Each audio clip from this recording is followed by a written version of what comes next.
Hoje nós vamos falar sobre a água. E falar sobre a água não é só importante, é emocionante, né? Simplesmente porque se não tivesse água, nem a menor possibilidade de vida. E a água não é só para ter a vida, é água para se manter a vida. Você tem água aí usada nas irrigações para se produzir o alimento. A gente precisa de água para preparar os alimentos, precisamos de água para a higiene, água para o lazer. Agora, no final do ano, quando terminar essa maratona aí, vestibular, Enem, as férias merecidas, né? Aí normalmente, para onde é que se vai nas férias? Para o litoral? Em busca de quem? Dela, água. Mas dessa vez você decidiu ir para o interior, mas aí você vai em busca de um rio, de uma cachoeira. No mínimo, o hotel que você vai ficar tem que ter uma piscina, né? Quer dizer, a água está sempre presente. Você, se fechar os olhos, consegue imaginar qualquer lugar paradisíaco sem água? Não tem, né? E sobre essa coisa maravilhosa que é a água, nós temos que explorar aqui algumas propriedades. E a primeira que nós vamos falar é o calor específico, que eu queria que você acompanhasse comigo aqui na tela, porque essa definição nós vamos fazer em cima da unidade. Acompanhe aqui comigo. Caloria por grama grau Celsius. O que significa isso? O calor específico é a quantidade de calor que eu tenho que fornecer para 1 grama de um material para que a sua temperatura aumente em 1 grau Celsius. Quando a gente pensa em calor específico da água, corresponde a 1 caloria por grama grau Celsius. Mas o que significa isso? Significa que eu tenho que fornecer 1 caloria para 1 grama de água para que a sua temperatura aumente em 1 grau Celsius. Falou, mas isso é grande ou é pequeno? É altíssimo. O calor específico da água é muito alto. Falou, o que significa isso? Significa que eu tenho que fornecer muito calor para a água para a temperatura subir só um pouquinho. Agora há pouco nós falamos aí do final do ano, né? Você vai lá para a praia, aquele dia de sol, de verão, a areia está muito quente, mas a água está gelada, né? Falei, sabe qual é a importância disso? Durante o dia, a água absorve esse calor proveniente do sol para não deixar o dia tão quente. E à noite, quando o sol se põe, esse calor é liberado para deixar a noite um pouquinho mais quente, quer dizer, em função desse alto calor específico, a função aí da água, uma das grandes funções dela, é controlar aí a temperatura do globo. Nós temos uma experiência para mostrar esse alto calor específico da água, que é um experimento bem simples. Eu queria que você me acompanhasse aqui. Eu tenho aqui uma bola de festa, em muitos lugares aqui no Brasil, chamada aí de bexiga, né? Uma cheia aqui de ar, e a gente vai usar aqui um isqueiro. E a hora que a gente acende aqui o isqueiro, é lógico que isso daqui vai estourar. Mas eu tenho uma outra bexiga, tenho aqui uma outra bola de festa, que ela está preenchida com água. E eu vou fazer a mesma coisa. Vou vir aqui, vamos acender aqui o isqueiro. E aí eu posso ficar aqui o tempo que eu quiser, olha, que essa bexiga não vai estourar. Fala por quê? Porque dentro dela tem água. A água está absorvendo todo esse calor da chama e evitando que essa bexiga aqui estoure. Quer dizer, se a gente coloca aqui a mão, está a temperatura ambiente, quer dizer, não esquentou. A água, devido a esse alto calor específico, tem essa função fundamental de controle térmico da Terra. Uma outra propriedade importante de a gente estudar é a densidade. E a densidade surgiu na sua vida escolar lá na 8ª série, né? Todo mundo sabe, a densidade é a relação entre a massa e o volume. Quando nós temos um líquido, ao passar ao estado sólido, nós temos uma diminuição no volume, que eu queria que você acompanhasse comigo aqui na tela toda essa sequência de raciocínio. Acompanhe aqui, olha. Nós temos aqui a densidade e a relação massa-volume. No líquido, as moléculas têm uma certa distância uma das outras, né? Quando passa ao estado sólido, elas se aproximam. Essa aproximação determina uma diminuição no volume, né? Mas como a densidade é massa sobre volume, massa constante, diminuindo o volume, a densidade aumenta. Fala, mas o que significa, né, a gente ter esse aumento da densidade? Você sabe que num sistema heterogêneo, quem define, quem determina a posição de cada um dos participantes é a densidade. O mais denso afunda, o menos denso flutua. Pois então, num sistema onde eu tenho um líquido e um sólido, onde esse sólido é proveniente desse líquido, né, o sólido tem uma densidade mais alta, ela vai afundar, como no sistema que você pode observar aí na tela. Mas e a água? E para falar na densidade da água, quando ela passa do estado líquido para o estado sólido, a água é desobediente, e é uma desobediência fundamental que nós vamos mostrar daqui a pouquinho. Mas a água, quando passa do estado líquido para o estado sólido, o seu volume aumenta, não diminui, como acontece com as outras substâncias, com os outros materiais. É só você lembrar daquela vez que você esqueceu uma garrafa de água lá dentro de um freezer, quando você lembrou, você foi pegar, a garrafa tinha quebrado. Isso porque a água, ao passar do estado líquido para o estado sólido, o seu volume aumenta. E o volume aumentando, a densidade diminui. Fala, bom, mas qual é a vantagem disso? Quando você tem um sistema de água e gelo, o gelo boia, né? Fala, mas qual é a vantagem do gelo boiar quando está na presença da água líquida? Nos locais onde o inverno é rigoroso, os rios, o mar, eles se congelam. Só que quando chega o verão, com o aumento da temperatura, esse gelo está na superfície, vai absorvendo energia aí proveniente aí do sol, esse gelo derrete e volta tudo ao normal. Mas e se a água não fosse desobediente? Quer dizer, se ela fosse regra geral, ao passar do estado líquido para o estado sólido, ela aumentaria a sua densidade. Aumentando a densidade, afundaria. Então, nesses locais onde o inverno é rigoroso, ao chegar aí o inverno, essa água ia congelar e ia afundar. Só que quando viesse o verão, os raios solares não iam conseguir atingir esse gelo lá no fundo, quer dizer, não ia derreter. Aí no inverno seguinte, ia congelar mais água, que ia se afundar, ia se juntar com o gelo formado aí no inverno anterior. E sabe qual é a expectativa? É que todo o oceano seria congelado, quer dizer, estaria aí comprometendo toda a vida aqui na Terra. Mas como é que a água chega aí na sua casa, nessa forma tão nobre, né, límpida, completamente desinfetada, em totais condições de uso? Nós temos que falar aí no tratamento da água. Só que antes de falar no tratamento da água, eu queria falar no tratamento de esgoto. Nós temos que começar aqui falando no tratamento de esgoto. E o esgoto, quando chega na estação, a primeira coisa que acontece é ele passar por uma grade metálica, como você observa aí na tela. Olha. Nessa grade metálica ficam retidos sólidos maiores, como plástico, papel, que tomara seja levado a um local aí correto para serem reciclados.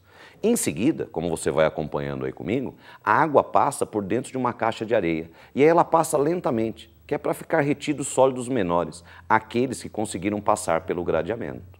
Qualquer esquema que se arme que permita a retenção de uma substância sólida é uma filtração. Quando a gente pensa em filtração, na nossa cabeça já vem lá funil, papel de filtro, mas olha só, tanto no gradeamento como na caixa de areia, houve a retenção de sólido. Então os dois procedimentos são chamados aí de filtração. Depois disso, a água é transferida para um tanque, como você pode observar aí comigo, essa água fica descansando para que sólidos que não foram retidos nos dois primeiros procedimentos sedimentem. Esse sedimento é chamado de lodo de esgoto, que é riquíssimo em matéria orgânica. Esse lodo de esgoto pode ser levado a um biodigestor, digestão feita por agentes biológicos, na ausência de oxigênio, quer dizer, é a digestão anaeróbia. E aí, nessa digestão, são produzidas várias substâncias. A mais importante é o que é chamado de gás metano, que quando vem lá do petróleo, ele é conhecido como gás natural. Retirado daqui, ele é chamado de biogás, então gás ou lixo. Mas aí, em seguida, essa água vai ser transferida para um outro tanque e nessa água agora, nós temos aí muita matéria orgânica dissolvida. Para isso, para a gente decompor essa matéria orgânica, agora nós temos que ter oxigênio, quer dizer, uma decomposição aeróbia. E nesse caso, nós temos vários métodos, um deles é trabalhar com hélices, com pás enormes que ficam agitando essa água para captar o oxigênio aí do ar para ter essa decomposição. Agora, nós temos água quase pronta. Agora é que nós passamos a chamar mesmo de tratamento da água. Você acredita que com todos os procedimentos anteriores ainda tem sólido em suspensão nessa água? Agora, nós temos que adicionar aí algumas substâncias para retirar esses pequenos sólidos. As substâncias que são adicionadas são o sulfato de alumínio e o hidróxido de cálcio, como você acompanha comigo aí na tela. Nós temos uma reação química acontecendo. Essa reação entre sulfato de alumínio e hidróxido de cálcio produz o sulfato de cálcio, que é um sólido que tem a densidade bastante grande e ele vai sedimentar rapidamente, levando vários sólidos que estão em suspensão. Mas a maior finalidade dessa reação é a outra substância produzida, que é o hidróxido de alumínio, AlOH3. Um sólido gelatinoso, que também vai sedimentar, mas ele vai vagarosamente. E em todo esse percurso no interior da água, sólidos que estavam em suspensão vão grudando nesse gel. A hora que chega lá embaixo, você tem esse gel cheio de sólidos grudados a ele. Formam-se aí flocos, por isso que esse método é chamado de floculação. Agora a água está quase pronta. Nós precisamos desinfetar a água. Então agora nós chegamos na desinfecção. E aí essa água vai ser levada aí um pouquinho para fazer uma análise, para a gente conseguir identificar que tipo de micro-organismo é que está instalado aí. Você sabia que um organismo vivo, ele vive numa faixa muito estreita de pH? Então um dos recursos que a gente tem para matar esses organismos é fazendo mudanças no pH. Feita a análise da água, se o organismo que está instalado nessa água for mais sensível a meio ácido, ela vai ser tratada com o cloro gasoso, como você pode acompanhar comigo essa reação aí na tela. O cloro gasoso, em contato com a água, forma HCl e HClO. HCl é um ácido forte, por isso que eu já deixei ele totalmente ionizado. Esse H+ aí em água garante para a gente a solução ácida, quer dizer, diminuímos o pH. E nunca é demais lembrar que o H+ é só uma forma cômoda, né, de representar o H3O+. Mas e se por acaso esses organismos vivos forem mais sensíveis a meio básico? Nesse caso, é adicionado o hipoclorito de sódio, que é a próxima tela que você acompanha aí, olha. O NaClO, composto iônico, sólido nas condições ambientes e bastante solúvel em água. Ao ser dissolvido, a dissociação iônica, né, o Na+ e o ClO- aí se separam. Mas o ClO-, que é esse ânion que é chamado de hipoclorito, ele tem uma propriedade que ele consegue quebrar uma certa quantidade de moléculas de água que estão ao seu redor, que é a chamada reação de hidrólise.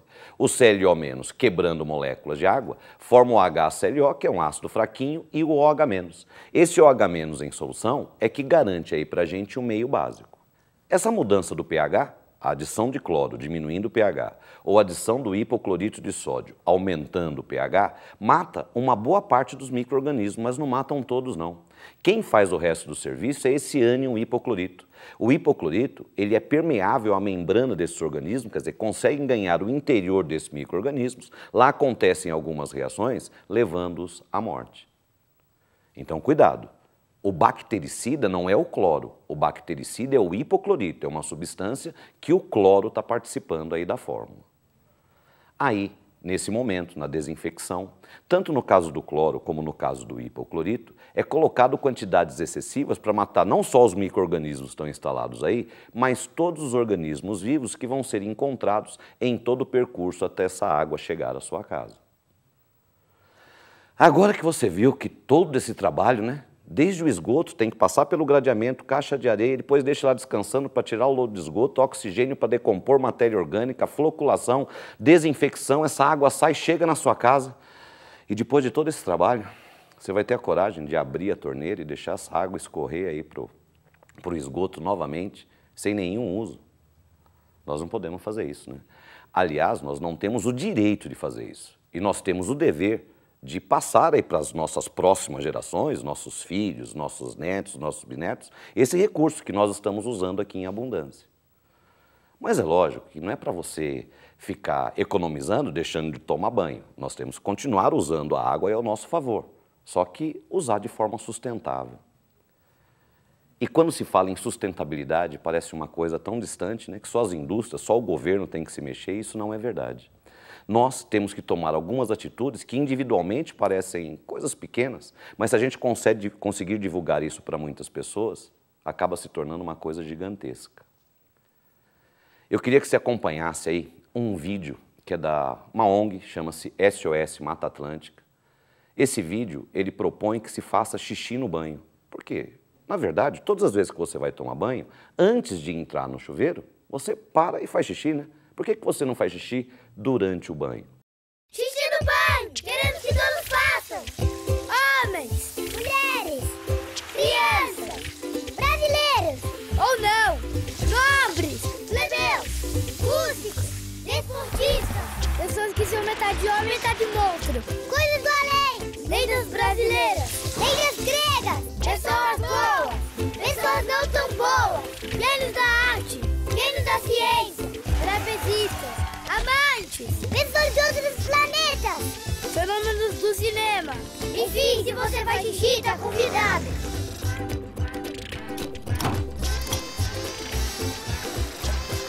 Faça xixi no banho. Ajude a Mata Atlântica. É isso aí, né? Xixi no banho. Você viu que uma pessoa, se fizer xixi no banho, vai economizar aí aproximadamente 4.000 litros de água por ano. Falar, mas 4.000 litros de água não é nada, é verdade. 4.000 litros não é nada para uma pessoa. Mas nós que estamos falando aqui para mais de 20.000 pessoas, se você começar a partir de hoje, só nós que nós estamos aqui nos falando, a fazer xixi no banho, em um ano, fazendo aqui essa multiplicação que você acompanha aqui no vídeo, olha, 4.380 vezes 20.000, aí nós já economizamos mais de 87 milhões de litros d'água. Só que a gente não pode deixar essas ações só para a gente, né? Temos que espalhar. Se você falar para mais 4 pessoas, os 87 milhões e 600 mil litros vezes 4, nós chegamos aqui a mais de 350 milhões de litros d'água economizados.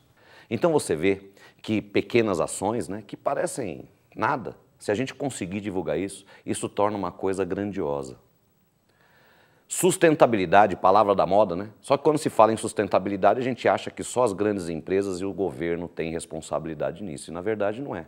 Essas pequenas ações, que se você conseguir imaginar alguma, espalhe para tornar aqui o planeta muito melhor.